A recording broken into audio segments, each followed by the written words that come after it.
Hi friends, இன்றைக்கி மாடி தோட்டத்தில் இன்றைக்கி பூக்கள் அறுவடை தாங்க பார்க்க போகிறோம். நிறைய நாள் ஆச்சு நான் பூக்கள் அறுவடை பண்ண வீடியோ போடுறது. இன்றைக்கி வெள்ளிக்கிழமை ஆனனால எனக்கு கொஞ்சம் பூக்கள் தேவைப்பட்டுச்சுன்னு சொல்லிட்டு பறிக்க வந்துட்டேன். இது சாமந்தி பூங்க, நாட்டு வெரைட்டி, நல்லா அழகாக கொத்து கொத்தாக பூத்துக்கிட்டு இருக்கு. நிறைய பூக்கள் இந்த வருஷம் எனக்கு பூத்துச்சு. அதனால் நான் இன்றைக்கி 2 கைப்பிடி அளவுக்கு நான் பறித்து எடுத்துக்கிட்டேன். அதே மாதிரி அரளிப்பூ என்கிட்ட 3 கலர் இருக்குங்க. Light pink colour, dark pink colour, yellow colour. சரி, அதிலெல்லாம் பூ பூத்து நின்றதுனால நான் ஒவ்வொரு கைப்பிடி அளவுக்கு அதையும் நான் பறித்து எடுத்துக்கிட்டேன். இது டார்க் பிங்க் கலருங்க.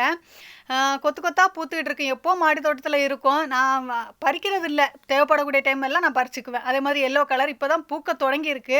இதுவும் கொத்து கொத்தாக பூத்து நிற்கக்கூடியது. இந்த வாட்டி கொஞ்சம் பூ கம்மியாக தான் இருக்குது. எனக்கு தேவையான பூக்களை நான் பறித்து எடுத்துக்கிட்டேங்க. இந்த சாமந்தி பூவை பார்க்கக்கூடிய டைம் எல்லாம் எனக்கு ஒரு டாலியா பூவை பார்த்த மாதிரி எனக்கு ஒரு உணர்வு தோணும். உங்களுக்கு எப்படி தோணுதுன்னு சொல்லுங்கள். நல்லா அழகாக இருக்குது பார்க்குறதுக்கு. இந்த வீடியோ பிடிச்சிச்சா உங்களுக்கு லைக் பண்ணுங்கள், சப்ஸ்கிரைப் பண்ணுங்கள். தேங்க்யூ. Bye friends.